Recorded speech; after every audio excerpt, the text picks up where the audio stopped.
I always think I'm right, but I don't think I'm always right. Oh, I always think I'm mhm. right, but I don't think I'm always right. Yeah. And here I was thinking this guy was going to be wrong about everything, and he was teaching me and all the other students in there a lesson about what it means to be a scholar. It's strong convictions that must be loosely held, and if they are loosely held, then censorship can never be justified.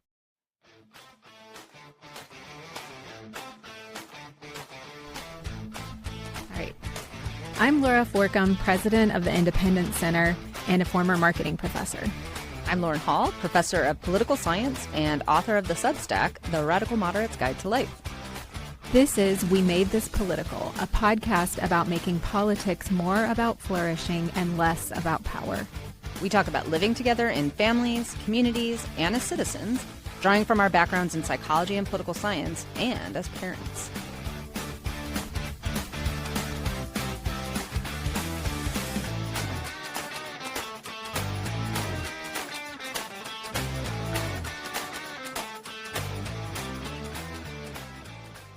We're really excited to have Nico Perrino with us today. He is the executive vice president of FIRE, the Foundation for Individual Rights and Expression.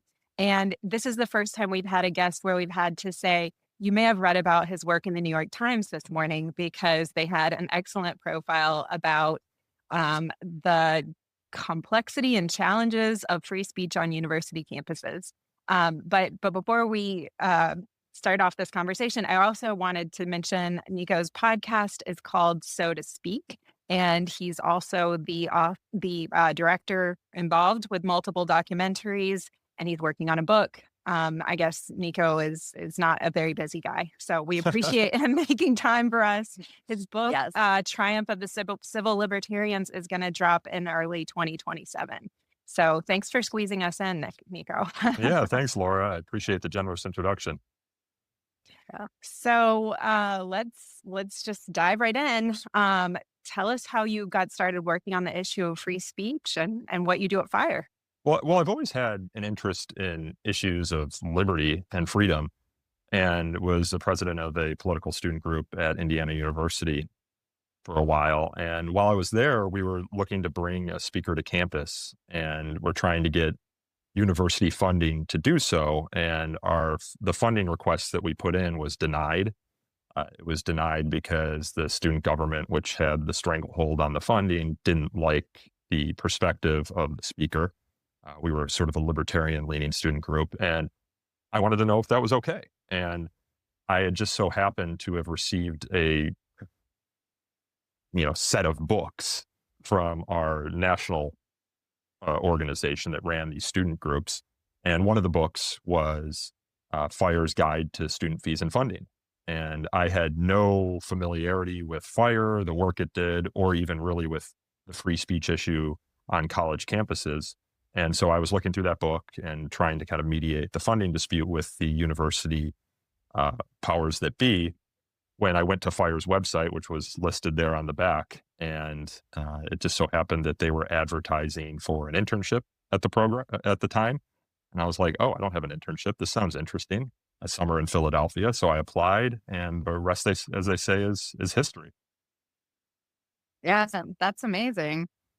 So tell us a little bit about Fire's mission, and it's shifted just a little bit over the last couple of Yeah. years. I think it's broadened a little bit, but if you can give us a little bit of background on sort of what the mission was and where it's moving and where you see it going in the future. Yeah, the organization was founded in 1999 by two men, Alan Charles Kors, who was a professor of the Enlightenment at the University of Pennsylvania, kind of a libertarian-leaning, conservative-leaning professor, and his friend from their Princeton days, they were undergraduates at Princeton, Harvey Silverglate, a criminal defense attorney, kind of a lefty guy based in Cambridge. And they had written a book called The Shadow University, The Betrayal of Liberty on America's College Campuses, that was published the year earlier. And they were getting flooded with requests from students and faculty who had complaints about censorship on their campuses. And they were like, we're full-time, Harvey is a criminal defense attorney, Alan Charles Kors is teaching. We can't help all of these students. So they stood up an organization which ended up being the Foundation for Individual Rights in Education. And for 20 odd years of FIRE's history, all we did was defend free speech, due process, academic freedom on college campuses before we expanded our mission in June of 2022 to defend free speech for all Americans. And since then, we've been engaged in many different fights that I'm sure we'll have some time to talk about here today. So, this like the New York Times piece really tees us up for this issue, but, we talk a lot about, the importance of free speech for maintaining moderation and like healthy functioning of democracy. And that's something Lauren and I are really interested in is like how you maintain relationships with people, even when you disagree, the pluralism aspect, right? And so I'm wondering, how does FIRE look at the issue of how speech supports supports conversations across differences that might seem like they'd be really difficult? Yeah, well, when you actually look at the history of free speech, often the leading thinkers on free speech weren't using the phrase free speech. They were using the word toleration, which Mhm. speaks to what you were just saying, Laura. And FIRE believes in a culture of free expression, not just tethered to the First Amendment, which protects free speech under law, but this kind of broader idea that we as humans should have the ability to be who we are and to speak our minds, and that we come to a greater conception of truth and are better able to live our lives through dialogue with people across lines of difference who think differently, who believe differently than we do. And that's why we were very strongly opposed to this sort of cancel culture phenomenon that rose. We kind of peg it to the end of 2014, but really hit its crescendo in 2020, 2021, because in that culture, it seemed as if people's first instincts in responding to people with whom they disagreed was not to try and understand their perspective or even to convince them that they were wrong. It was seeking to punish them. Mhm. So their first instinct was to go to their employer and try and get them fired from the job, or if they were a student, to get them expelled or suspended from the university. Um, that's no way to really live in a pluralistic society. You can't really have a pluralistic society if everyone's at their throats and they're always trying to ruin someone's life if they disagree with them. I think our founders understood that the only way a pluralistic democracy like America could work is if we could talk across lines of differences, could find compromises, could find common ground. And so that's why FIRE doesn't stick just to this First Amendment thing, although that is very important. We argue for this broader culture. And my colleague, Greg Lukianoff, the president and CEO of FIRE, talks often about idioms, that you can tell a lot about a culture by the idioms it uses. And when I was growing up, I don't know if this is still the case, sticks and stones may break my bones, but words will never harm me, to each his own, walk a mile in another man's shoes. Uh, these were sorts of things we told ourselves as a way of conditioning ourselves to become a part of this broader culture of toleration that we think is so important in a pluralistic democracy. Mhm.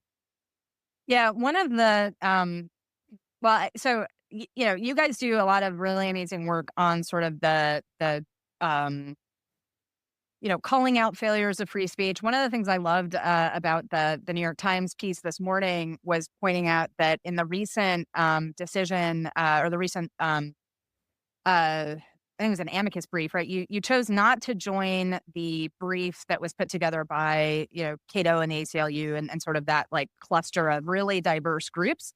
And I was actually heartened to see that group of really diverse, politically pluralistic group. But one of the things I liked about your approach was saying, hey, we've been really, really critical of Harvard in the past, right? They've really, really sucked on this issue. So they've actually been really bad on free speech. But in this case, we are supporting them because our principles are to support Mhm. anyone whose speech is Yes. threatened, right? And I actually think that's really important. And it's something that we don't do enough because I think, in a deeply polarized age where free speech has been polarized, right? I mean, there's this sort of assumption, and I think FIRE was a victim to this for a long time, which is the assumption is that you're right wing because you're Mhm. typically Mhm. defending sort of right wing positions on campuses, but that's because the broad thrust of most campuses tends to be left wing to begin with. You end up in this sort of like position where if you do defend the other side, then all of a sudden it looks hypocritical. And so I think actually choosing not to join that broader brief, but saying very clearly, this is a principled position and we've disagreed with this side in the past, and now we're, agreeing with them on this other side because our principle doesn't take sides, right? It's not a partisan issue. So I don't know if you could say a little bit more about that, but I Yeah. just thought that was a really nice move to make No. that clear. Yeah, no, it's an important observation, Lauren. What we defend at Fire is not necessarily people, but principles. And that is the principle of free speech. And yes, Harvard has been a tremendously bad actor on the free expression front over the last decade. And they were at the bottom of our college free speech rankings for 2, maybe 3 years. For We people who aren't familiar, can you give a few examples of what you have in mind when you say that? Oh, what I have in mind about Yeah, Harvard? with Harvard specifically. Yeah, so they would go after different associations. For example, they had this program called Finals Clubs, where students associated off campus.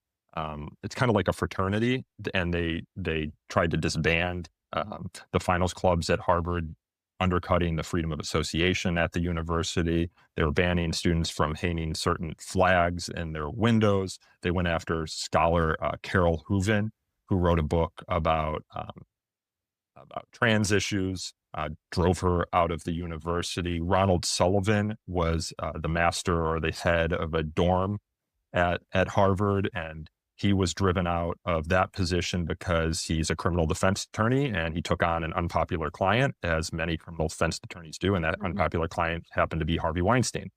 And so that was very demoralizing for us. They also did things, for example, like have Title IX trainings where they said that fat phobia is a form of violence, and then you have the President Claudine Gay go before a congressional committee and say that context matters when calls for Jewish genocide are at issue.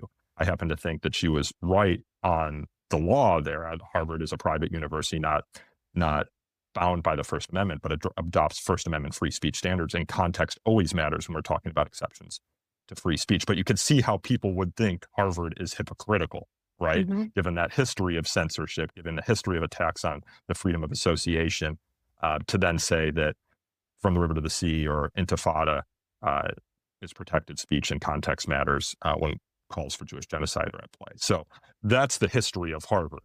And our college free speech rankings look not just at the censorship in practice, but we also poll students to see, do you guys think the environment on campus is one that is supportive of free speech, academic freedom, and open expression? And they performed abysmally there as well. They also maintain a number of speech codes. But none of this justifies the federal government coming in and trying to nationalize a private college or university. And that's effectively what the administration tried to do in April of this year when it said, Harvard, we're going to revoke your federal funding. We're going to ignore the statute that says that you get due process before funding gets revoked. We're just going to, verdict first, trial later. It's Alice in Wonderland stuff. And in order to get your funding back, you have to change how you hire your faculty, how you admit your students. You have to adopt speech codes, and you have to implement new disciplinary processes for students alleged to have engaged in misconduct. And students who have already gone through the process previously need to be retried under this new process, raising double jeopardy of concerns, of course. Harvard said, no, we can't do this. This strikes at the core of what we are, the core of our purpose, which is to protect free speech, to protect academic freedom. Again, hypocritical though that argument may be, they had made moves in the right direction in recent months. And the administration didn't like that and tried to bring, and has brought, all the power of the federal government, trying to leverage every connection that the university has with the federal government to bring them to heel. I think there's something like 6 or 7 different investigations ongoing right now.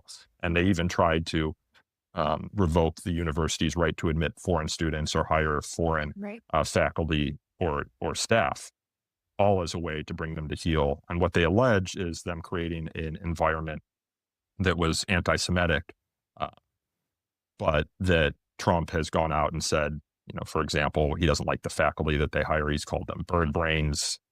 And that obviously raises core academic freedom concerns. And that case right now is in the courts. Harvard sued over these attacks. And it's the only university that has, to my knowledge, filed a lawsuit in response to these sorts of behaviors from the administration. And it's the only university that really has the financial resources and the prestige to Right. to get the university back off from these practices. So it'd be disappointing if they too were brought to heel, because I do think they have a strong First Amendment. Mhm. Mhm. I mean, this hypocrisy issue that keeps coming up is really interesting. It was a striking theme in the article this morning that we've talked about, right? Where they seem the coverage seems confused about, well, what does FIRE stand for? If it can be both for the Trump administration and or for the Republican Party and opposed to it. And I wonder if that is not willful misunderstanding, because this hypocrisy piece, like it seems like, like, no, we're not. This is what it means to be principled, is to stand for the principle, even when it makes you uncomfortable. And even when you're saying like, yeah, Harvard, we'd like to see you do better, but like, at least on this claim, we agree. Yeah, we can't ignore what the administration is doing, which is undermining the First Amendment to go after a political and ideological enemy, or at least Mhm. one that's perceived to be a political and ideological enemy. And this sort of association of free speech as a value with partisanship on one side or the other is not new. In the book I'm writing right now, I'm looking at the origin of the first free speech group in the United States, called the Free Speech League, which was founded in 1902.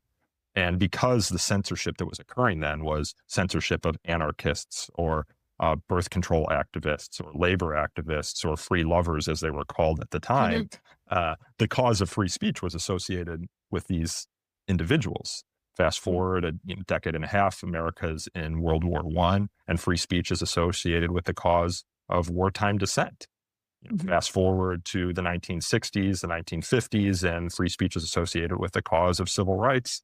And then fast forward to the early 2000s, 2010s, where you see a lot of censorship on college campuses, and the pendulum swung the other way. And now free speech is associated with conservatives. I've kind of come along to the idea that for people not to look at free speech organizations and advocates skeptically, you need a long time horizon. You need Mm. power to shift so that those advocates can demonstrate that they're the real deal, that they're going to defend free speech regardless of who's doing the censoring and who is being censored. And FIRE locked arms with conservatives over the past decade to fight against progressive and liberal excesses that has resulted in free speech. And I had posted yesterday on X that one of my great disappointments in my career is how many of these advocates who were previous allies have either flipped sides or have just remained silent now that the Mhm. boot is on the other foot. Thomas Paine talked about sunshine soldiers and summer patriots. And I think we're seeing a little bit of that with the free speech fight as well. Mhm. So I've been teaching for 18 years now in higher ed, and then I was in, grad school before that. So I mean, my entire adult life has been in higher education in one form or What do you another. teach? I'm a political scientist. Yeah. Oh, okay. Yeah, political theorist by training. And I've noticed a huge shift. And by the way, I'll just put this like caveat in since we're talking about free speech. I am a university administrator. I do not speak for my university right now in this podcast. I'm speaking as a private citizen, all that good stuff. But I noticed a huge shift, right? When I first started, I'm at a tech school. It's a sort of relatively apolitical campus. It was sort of a much different space than like a lot of the elite liberal arts colleges that I think did lean heavily to the left. And so, for the first probably 5, 10 years that I was there, here, there were, I didn't feel like there were any topics that were off limits. We had really dynamic conversations in the classroom. And then at some point that did shift, and it felt that there was a chilling effect, and the chilling effect didn't come from above. It came from below. It came from my students themselves.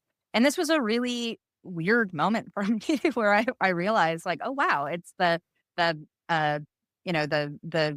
the chill is inside the classroom with me, right? And I was teaching a course on American politics when the results of the 2016 election came out. And I was trying to get the students to have, it was the next day. It was a very surprising election for a lot of people. I was just trying to get the students to have conversations about, what are likely policy outcomes? What are sort of worst case scenarios? What are best case scenarios? What kinds of things would change in, like what would this do to criminal justice policy? What, just trying to get them to think in more outside of the emotional kind of feelings that a lot of people were feeling at that time. And I knew exactly who had voted for. I mean, so my liberal leaning students who had voted for Clinton were crying in the front row. And then there was this sort of stoic group in the back who I knew because I'd read their essays and I knew that they leaned right. They wouldn't open their mouths and they wouldn't, Hmm. despite me being very clear that this is, classrooms are safe spaces in this very specific kind of way. They're safe intellectual spaces, meaning that we Mhm. are not, you are not going to be attacked for your intellectual views. We're having open conversations. They were really completely unwilling to open up. They opened up to me in essays and in private spaces, but they would not open up in front of their classmates. And I don't think it was actually cancellation that they were primarily concerned about. Like, I don't think they were worried about social media at that time. I think that did shift later as we got into like the, closer to the 2020s. But I think they were just really, they like just didn't want to deal with having to be sort of immediately vilified Mhm. as a Trump voter, right? Like, I think that there was just, anyway, so to me, it was really eye-opening that I couldn't have the kinds of conversations that I felt like I needed to have as a political science faculty member because my Mhm. students wouldn't participate. And not because they felt unsafe around me, but because they felt unsafe Mhm. around each other. And we're going to talk a lot about the concept of safety, right? Like Yeah. in just a second, I was but just about to say, like, unsafe in what yeah, regard? Did they think there was going to be yeah. brought to fisticuffs or just emotionally unsafe? Yeah, yeah. Well, and I know I have heard from other students that they do feel sort of intellectually unsafe in the sense of being penalized for political beliefs on grades and things from other Mhm. faculty. So it's a really complicated kind of web, um but I think the overall, one of the goals of higher education is that it's this sandbox for ideas. Like, you come to play in it, you come to learn about Mhm. new ideas, you innovate, you play with things, you play with dangerous ideas, you try to understand where they're coming from. And I felt like in 2016, it was very clear to me that this wasn't that place anymore. Mm. And it doesn't mean you can't do it, but you have to fight really hard as a faculty Mhm. member to have that happen. Well, do you have to Um, create the culture or the environment that would allow for that to happen? One of the things that I'm yeah. concerned a lot of colleges and universities haven't done is when they bring students in, one of the first things they're not doing during orientation at many colleges is teaching them Mhm. what the life of a scholar and an intellectual is. That the purpose here at the college or university is the preservation, dissemination, and creation of knowledge. And truth seeking requires the kind of give and take of ideas, the playing Yeah. of devil's advocacy, Mhm. the tussle of the intellectual arena. And at least I can speak to my time as a college student. That sort of thing wasn't drilled into my head during orientation at Indiana University in 2008. It just wasn't. Yeah. And I think had it been, the college experience that I had, and it was good for the most part, would have been even better. Like the sort of debates and discussions and the playing of devil's advocacy and the talking of lines of difference would have been ever more robust. And that's one of the things that Harvard's trying to do now, to my understanding, is they have this project on intellectual vitality. They're now asking students in admissions essays, what's it about? Tell me about a time where you've changed your mind. Tell me about a time you've talked with someone across lines of difference. And I think this isn't something that should not only be drilled in from the administrative level, but also the the uh, the, the teaching level as well, the professor Mhm, level mhm, as well, just at every opportunity.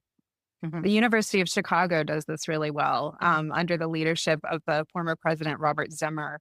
I think that they took some really admirable stances and did an excellent job of fostering that culture deliberately and saying, like, this is what it looks like. It doesn't mean that you endorse all of these viewpoints. It means they have a place here. And I think too, like, you can't look at the history of Western intellectualism without seeing how deeply unpopular most ideas were when they first came out. I have a newsletter article about this from not long ago. People don't like new ideas, right? Like, what are we doing in the academy if we are not okay being a little bit uncomfortable with ideas that initially strike us as wrong-headed, even immoral, possibly.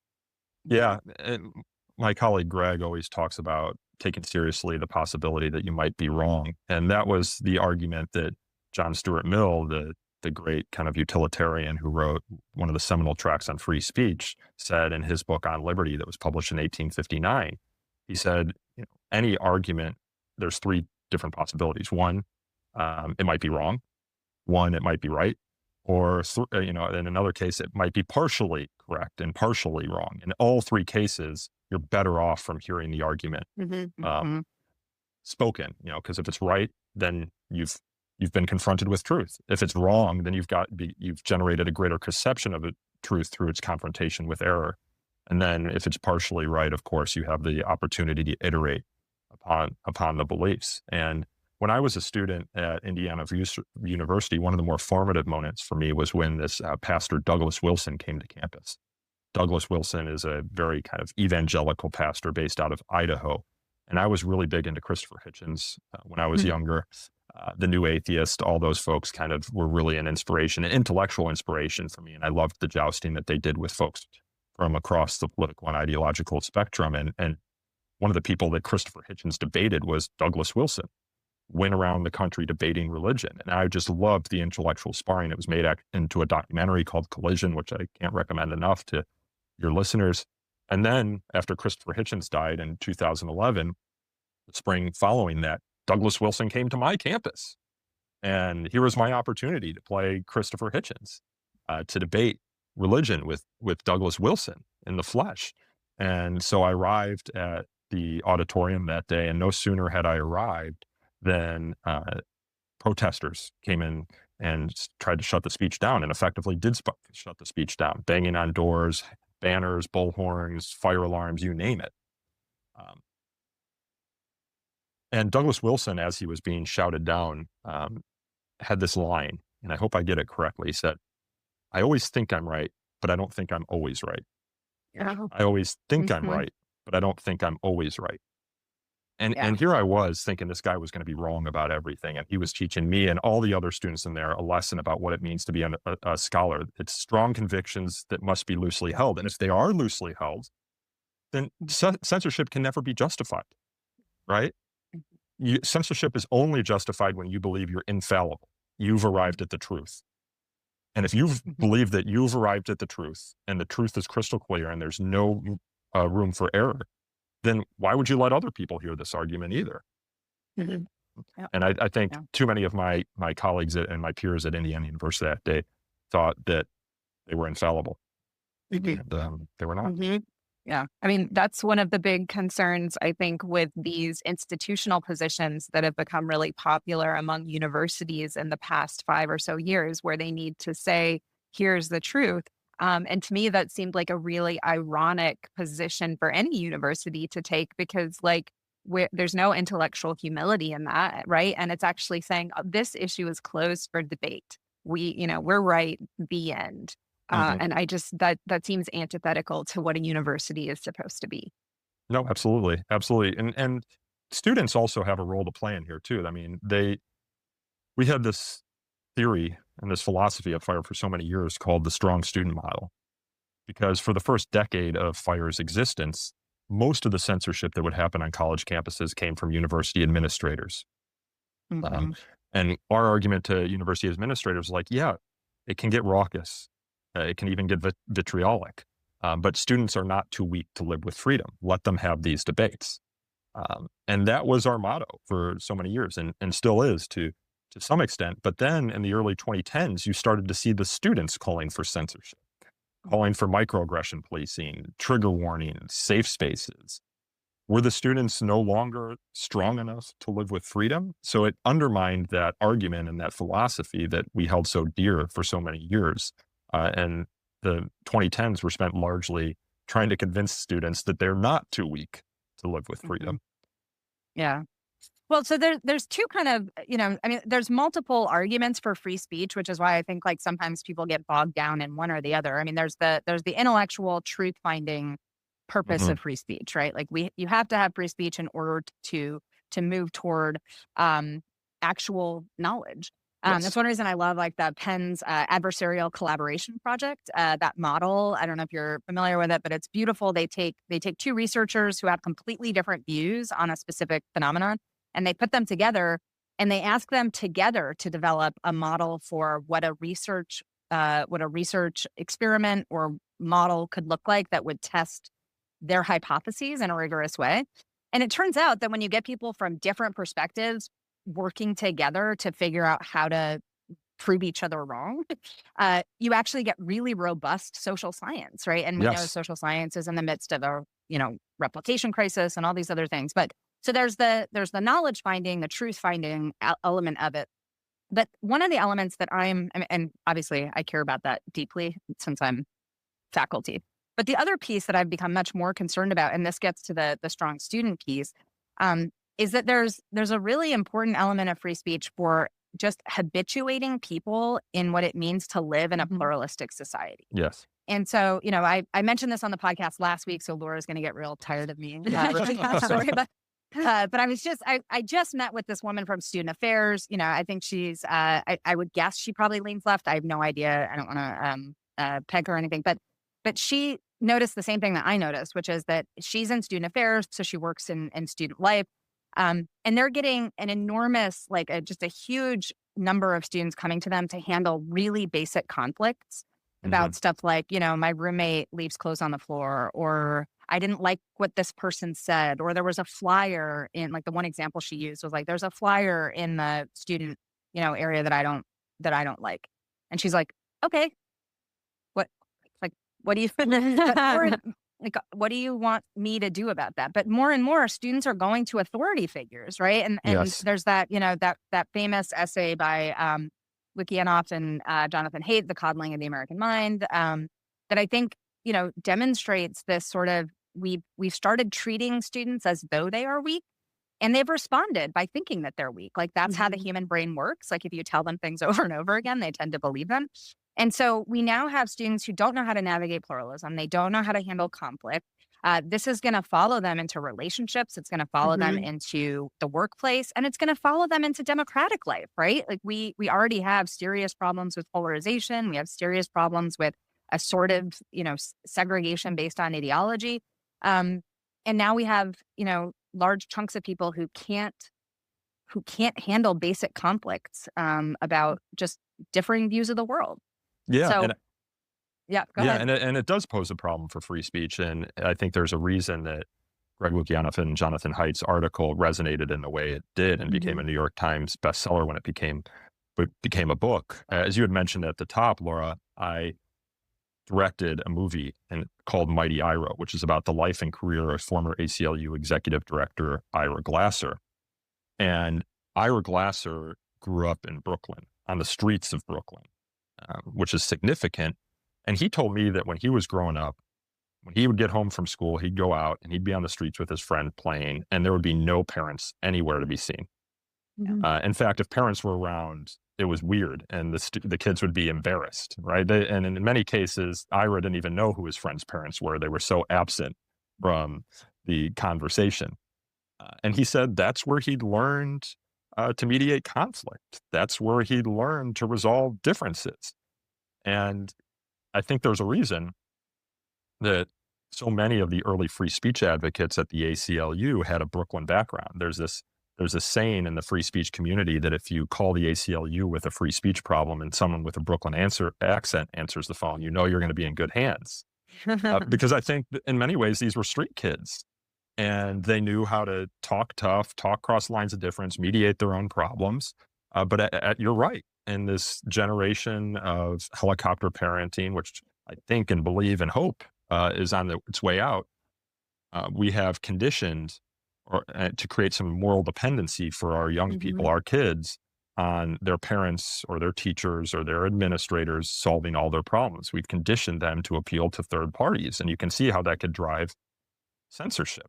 And it can also drive emotional weakness and instability and psychological issues and the whole kit and caboodle. So I have 3 young sons. I have a 4-year-old, a 2-year-old, and a 1-month-old. And your instinct as a parent is to jump in when your kids are fighting with each other. And so, but I'm trying to check myself. And so long as no one's in any physical danger, so to speak, saying, if there's a dispute between my oldest son and my middle son, I'm going to leave them be and see if they can resolve it. It might be loud, it might be raucous, but turns out 8 out of 10 times, if I had just waited 20 seconds to let them resolve this dispute, things would have been just fine. and they would have gotten through it. So I think it's a hard thing to do, but it's a thing that parents, as they become more involved in their kids' lives, had fewer kids, and can become more involved in their kids' lives.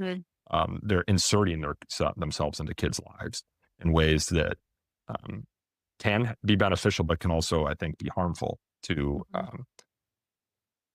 the civic life of our nation, frankly. Yeah. I mean, I'm glad you sort of like came to this idea of how your work influences your parenting, because that's something that we always like to talk about on this. Like, that's a big theme of this podcast. And so one of the things I was wondering, as I was thinking about what it'd be like to be the kid of somebody really engaged on free speech issues, it's like, at what age what's the average age among fire staff at which your children say, "Oh yeah, what about free speech?" Like, mom or dad. I think maybe your kids are too young for Yeah, that. they are. But I bet this is a phenomenon, and I'm wondering what is the institutional sort of awareness of that? I've definitely heard from colleagues who have gotten that retort from their kids, and I saw when we joined here that my colleague Greg Lukianoff, who I mentioned, was listening in, so he might have some perspective because his two boys are a little bit older. But yeah, I'm just waiting for the day where they say, "Stop censoring me, Dad." Not quite there yet, but Yeah. be logical. But my household also isn't a democracy, at least not yet. So there are different rules at play. Well, and this is something that Laura and I talk about a lot, and I think that this is like another thing. And I'll defend universities for a second, because I think we get handed a lot of issues that started a decade or two before, right? So I think a lot of the reason students are coming to us lacking various kinds of really important skills and expecting administrators to do more policing of speech is because they've been in an environment in which that's been appropriate and that's been allowed. One of the things so Laura and I each have 3 kids who are all about the same age, like sort of 13-ish, 10-ish, and 7-ish. And one of the things that, I work really hard with my kids on is trying to help them understand that, like, speech differs based on the context that you're in, right? Things that are appropriate at home are not necessarily appropriate in the public space. You need to know whether you're talking to your best friend or your priest. Like, there's a sort of element of like social awareness that you have to do. And that's not really a speech issue. That's just like a sort of like broad behavioral flexibility issue where you Yeah. need to be aware of the social context that you're in and how that affects the way that you are moving in the world. But I think it does apply to speech in some important senses, which is that, I think there's ways of, for example, and this is something I think, for example, certain groups have not done a great job of, like when I think about some of my most conservative colleagues on campus, they often approach issues from like the most like acerbic, like just most sort of loud and sometimes like obnoxious perspective. And that may not be the way to like win people over to your side. And it may not be the way that you want people to it may not be the way to get people to actually listen to you, right? If people think that you're just being contrarian for the sake of being contrarian, they're not going to take your principles very seriously. So part of it is helping, my kids, for example, understand like, how do you make your case in a persuasive way? How do you understand the audience that you're talking to? How do you make sure that you are in fact making a principled argument as opposed to just reverting to like, maybe you are actually a little tribalistic right now. Like maybe you are in fact just defending a position that you don't actually believe in very much. So, again, trying to, and there's a lot there. Like it's a really complicated thing to do to raise thoughtful kids in 2025. And it does make life harder actually, because they do come back at us with, we have a daughter who we joke is going to be a really amazing litigator later in the everything has to be litigated. But my hope is that when she shows up on a college campus or in a workplace, right, she's able to defend her principles because she understands what those principles are and she understands how to communicate them effectively. And I think that's really hard for students to do now. Well, can I ask you a question? Yeah. Do you think tribalism gets rewarded? Like right now in politics, probably most visible area, appealing to the other side doesn't get rewarded. When you're in a congressional hearing and you try and really ask questions to help understand the issue, that's not going to raise money with your base. It's not going to galvanize your base. So I fear right now that our culture has devolved in a way that what gets the most clicks on social media, what raises the most money, what generates the most support is the more tribal thing. And what divides us is more significant than what unites us. I don't have a solution to that because, again, I think we're all responding to incentives, and the incentives skew in that direction in our current environment. We can go into the reasons why I think that is, but I think it's hard to convince students to talk across lines of difference, to take seriously the idea that they might be wrong, to do the French thing. I think the French have the saying, which is to understand all is to forgive all. Like, I just don't think our society right now is rewarding it. And I don't know the way out. Yeah. Well, Laura's work with the Independent Center is trying to get us there, right? I don't know if you want to talk about Yeah, I mean, independent voters.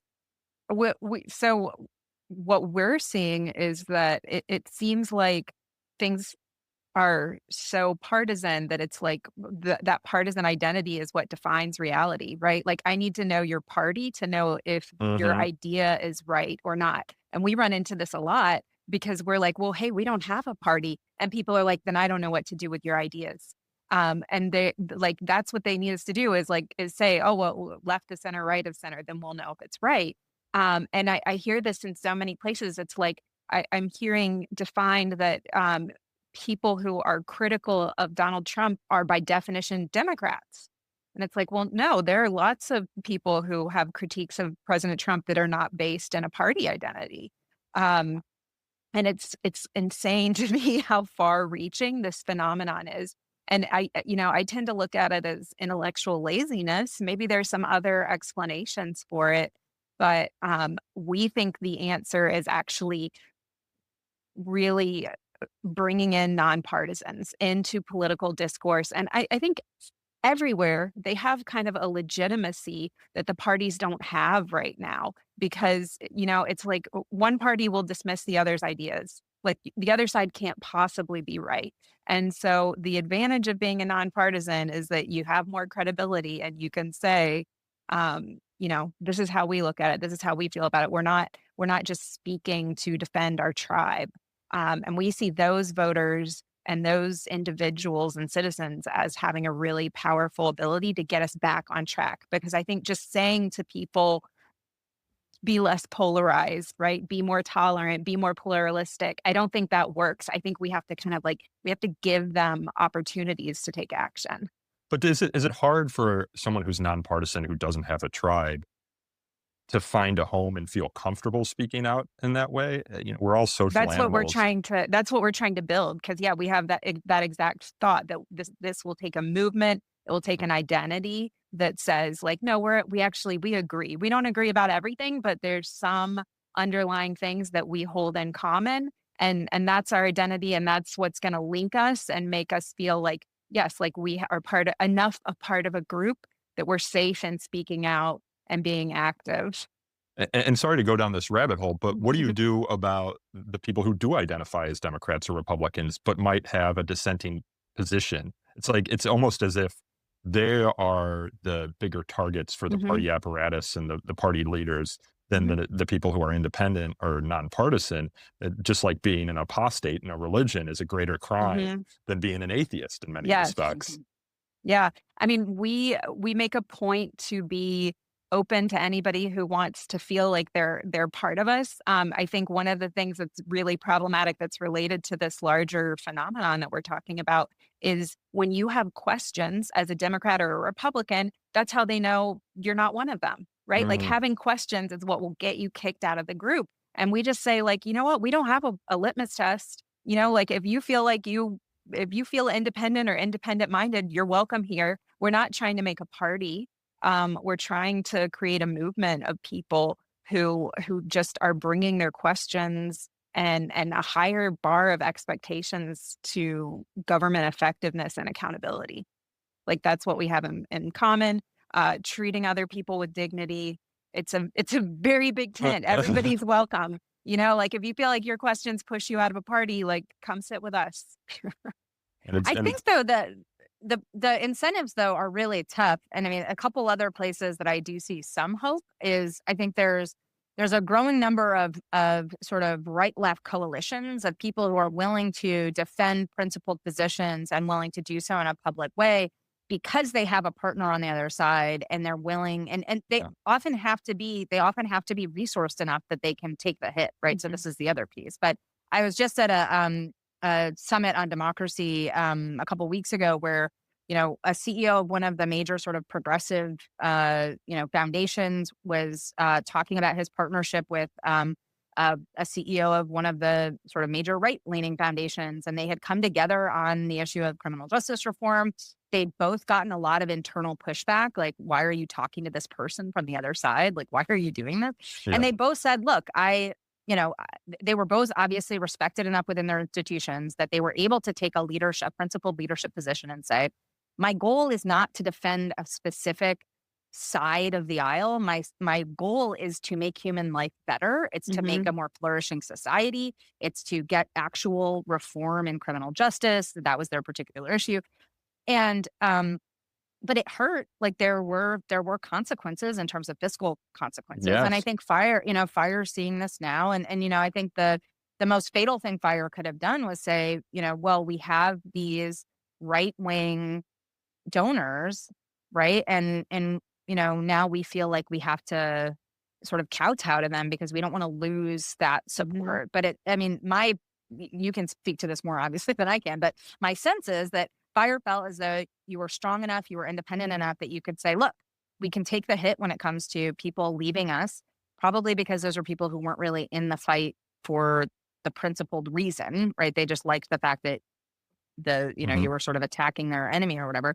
But I think there's a combination of sort of coalitions and principled leadership. And it's going to start with the most resourced spaces. I think the president of Harvard is kind of in that situation right now. We'll see how long he lasts, I guess. But anyway, I mean, I get the sense that, sort of Fire is doing this. And yeah, you are going to take some lumps when it comes to actually taking a principled, nonpartisan stance. Yeah, because free speech advocacy can so much be tethered to what's happening in the political environment in any moment and who has the power, that advocacy can very much be associated with one side of the political spectrum or another. So when conservatives were censored on campus, we brought a lot of conservative donors in, and many of them have stuck with us now that the boot is on the other foot and conservatives have the power in many important institutions, including the government. So we're very thankful for their support, but not all of them were willing to be on board with this principled free speech advocacy. And that's why during these moments where it seems like you've got a good base of support, you do need to be aggressive in fundraising because that base of support might wither away and you'll depend on that war chest to continue the war, so to speak. And the ACLU experienced this too in the 1970s. It ran a campaign to impeach Richard Nixon on civil liberties grounds, which was very controversial within the organization and is still controversial now. But as a result of this campaign, they brought in a lot of new donors. It was very successful because anytime you kind of wade into the political sphere, you get the tribal warriors who want to get the other guy or the other gal. And then when the ACLU in 1977 took on the case to defend the neo-Nazis who wanted to rally in Skokie, Illinois, which was home then to 6,000 Holocaust survivors, all these people who came into the organization thinking they were kind of a political apparatchik that would go after the Nixon administration were like, whoa, wait, what's this all about? And they lost a very significant chunk of money. The ACLU of Illinois, which was the lead organization on the case, had to lay off something like half of its staff. And, it took a while to get back on board. And I think that's why it's really important for any institution, whether it's a university, as we were talking about before, or an organization like Fire, to educate its membership and its supporters constantly about their reason for being. For us, it's the nonpartisan defense of freedom of expression. We will defend the free speech rights of all, and we will, to echo Frederick Douglass, work with all to do right and none to do wrong. We have no permanent enemies, no permanent friends. And that's a mantra that we're beating into our staff all the time. And we're trying to talk to our supporters about all the time. And that's why I think that orientation programming that we were discussing before in colleges and universities is also important, because when the going gets tough, you need your community to understand its core purpose in order to navigate through it. And I think that's so much of what these universities lost in that December 2023 hearing in front of Congress. They weren't articulating their core mission. And to the extent that they were, it was very obvious that they were hypocritical about that core mission because they had abandoned it and hadn't spoken to it previously. Yeah. I mean, this makes me curious. I feel like you don't really hold a principle deeply until you have to hold it with something that makes you go, oh, like not crazy about where we've just landed. And I was thinking about, you guys did that event with Killer Mike a few years ago, and his issue, and we'll link to it because his keynote at your event is inspiring. He's Amazing. fantastic. Yes. My career will not reach its pinnacle until I can have an event with Killer Mike as well. So, not sure what that'll look like, but he talks about his work saying, when criminal defendants' social media posts and rap lyrics are being used against them as evidence of guilt in these cases, right? Like, that's unconstitutional. We shouldn't be doing it. And yes, I agree, but also I'm like, oh, I see how you would reach the conclusion that it should be. And so Yes. I'm wondering, like, for you, Nico, are there free speech issues? Or are there like associational issues where you have to kind of like steel yourself and be like, yeah, this is the principle? One of the things that you develop over 13 years of doing this work is a pretty thick skin. And I'm so bought into the mission of nonpartisan free speech defense that there's really not any speech that could be put before me that's constitutionally protected that I would feel uncomfortable defending. But I will say one of the challenging aspects of our work is navigating the cultural issues. So, for example, the cancel culture, because on the one hand, you go back to Alexis de Tocqueville and Democracy in America, and this sort of kind of social stigma, social correction is important in a democracy where free speech is protected under the law. If the government's not going to come in and tell you what you have to believe and what is socially acceptable and what is not socially acceptable, then society is going to do it through cultural pressure. Right.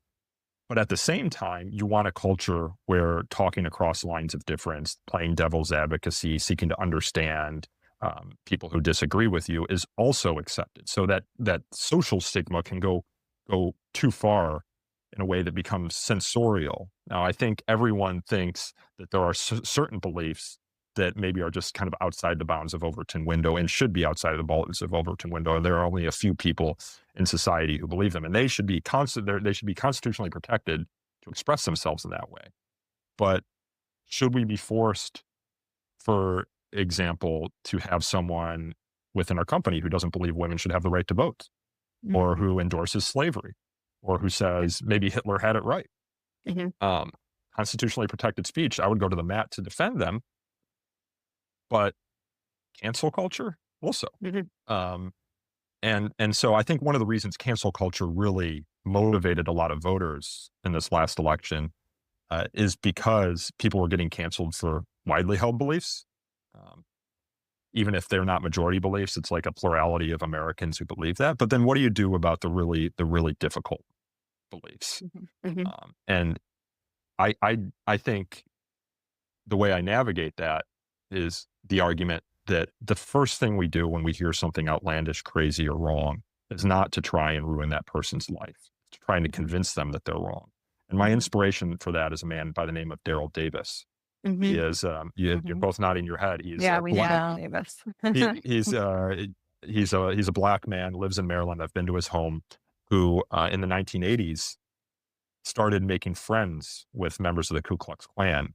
And his theory was that if I could befriend these people, demonstrate to them that me as a black man, I'm not what they think I am, that I can get them to give up their Klan robes. And ultimately, that proved successful. I was in his home. I saw the dozens and dozens and dozens of Klan robes that were given to him by former members of the Ku Klux Klan who said, I was wrong about you. I was wrong about Black people. And I think if we approached our lives in a way where we believe our words are powerful and we can convince people that they're wrong, then you'll end up in a place where cancel culture isn't the first instinct, where trying to get people fired from their jobs or kicked out of college isn't the first place you go when you are trying to correct what you believe is antisocial behavior or beliefs. Yeah. Or even cutting off relationships, right? Like even on an individual level, that Yes. you would say like, hey, I can still sit with you if we disagree. Even if you hate me, I can sit with you. Yeah. Well, and I think, Daryl, so I'm on the board of advisors for the Pro Human Foundation, which is the foundation that Daryl started. And they now have like a K through 12 curriculum, trying to sort of get students to think in these really broad kind of pro-human ways. But one of the crucial pieces of I don't actually think he started with friendship, right? He started with just curiosity. Like, I want to figure out what these guys are thinking. Like I want to figure out like why they believe this, right? And so instead of saying, here's these terrible people who believe terrible things, I'm going to call them out, right? Plaster their faces on poster. Like he could have done a number of other things, right? But instead he's just started asking them questions. And this is something I see in the classroom. I mean, when we're talking about things that like, Laura's point about things that make you sort of uncomfortable, right? I have a lot of trans and non-binary students. And for a long time, I would have when I was teaching classes, for example, I taught one, it was called Politics in the Life Sciences. And we dealt with, for example, like different sort of just gender diversity in sports, for example. That was one of the things. And I had a trans student once sort of ask me or come up to me at the end of class, just saying that it was sort of unacceptable to be asked to sit in a room with other people who are sort of litigating their right to exist. And that really moved me. I was really, I was deeply sympathetic. I was empathetic. It would be very, very difficult for me, right? I'm putting myself in this trans student's perspective, right? It'd be very, very difficult for me to, undergo this dramatic, sort of life change. And then have to sit in the classroom where people are debating whether it's okay to do that or whether you should be able to participate in sports, right? Those kinds of questions. But part of what I would hope to do as an educator is get them to unpack, right? Get curious about the perspectives of the other side and also unpack the complexity behind it, right? Is it in fact the case that this student's belief is litigating your right to exist? Or is it a much more nuanced kind of perspective? Like, what are they actually saying? And maybe by having the conversation, you can get them onto your side, right? Like, but the idea that like you just shut things down because it's a really hard conversation, that can't be the kind of, you can do that in your friendships. Absolutely. Nobody is obligated to have really hard conversations in every kind of friendship that they have. Like that's not what friendship requires. But in a classroom, that is what's required. You have to be curious and you have to be willing to stick it out. But it's hard. And if you want social change, there is no other choice. Right. Right. Like the women fighting for the right to vote in the early 20th century needed to convince men primarily to give them the right to vote. Civil rights advocates needed to convince white people to give them the right to vote. If you look at the work of Andrew Sullivan or Jonathan Rauch, prominent gay rights activists from the late 80s and early 90s, still around, still out there arguing, they said we had to go into these debates and make our moral case for why we deserve the same rights that you have. The idea that you can win a significant civil rights victory by just censoring the other side is dumb. I mean, by definition, you are the minority, right? You you don't have that sort of power. So, I would look to the old civil rights battles to see how effective moral suasion and bringing people along and talking across lines of difference can be in achieving significant civil rights and moral victories. And I'm just going to note here quickly that, Laura, you were right. Substack really does eat up the battery when you are live, because I started if you disappear, we'll know. I started at 80% and I'm at 4%. And I know once it gets down to 2%, my thing's going to start slowing down. So, okay. Yeah. Well, we are at the end, and we actually had a bunch of other questions about like AI and all sorts of stuff that we Oh, wanted to yeah. ask you. We but could maybe go on and on. Part two Yeah, one we'll- day. All we'll right. reserve that for part two. We do like to ask though, sort of our guests to end on a positive note. What are you feeling optimistic about? What are you feeling positive about these days? Like, what makes you hopeful right now? Well, I'm writing this book, and I'm reviewing the history of challenges to free expression as part of the book, whether it's the 1798 Sedition Act, or the Palmer raids in the 1910s, or the Espionage and Sedition Acts of 1917 and 18, or the McCarthy era. And one of the things that you find after each one of these periods where there are significant challenges to rights is that in the period that comes after it, you see an acceleration in the defense and protection of those rights. So right now, I think there are some particular and acute challenges, but by studying history, I'm hopeful that not only will we get through them, but we might even be better off in certain respects, culturally and legally, for having gone through them and seen what it's like when you, for example, give the government too much power to censor. Yeah. Awesome. Well, we'll be excited to see your book when it comes out. Well, thank you. Where can people find you and your work? And then we'll get off before your battery dies. Yeah, I'm at 2%. Thefire.org is the organization. They can check out the New York Times profile, which is on their website today. I'm also on Twitter. Nico Perrino is my handle. And always happy to engage with folks who are interested in learning more about the work. Awesome. Thank you so much, Nico. All right. Thanks, Yeah, guys. thank It's you. been a pleasure. Thanks. We'll Okay. have all of this in the show notes for this episode. So if you like what you heard and want to listen to more, or also just want to find Nico's stuff, subscribe to We Made This Political on Substack. And otherwise, have a wonderful week, everyone. Thanks again, Nico. This was great. Thank you for having me. Thanks. Take care. You've been listening to We Made This Political with Laura Forcum and Lauren Hall. You can find us on Substack, Instagram, or LinkedIn. The podcast Substack is We Made This Political. Laura's Substack is How to Human, and Lauren's Substack is The Radical Moderate's Guide to Life. Subscribe and share if you like what you hear, and please also rate and review on your favorite podcast platform. That really, really helps other people find our work and means a lot to us too. Thanks for listening.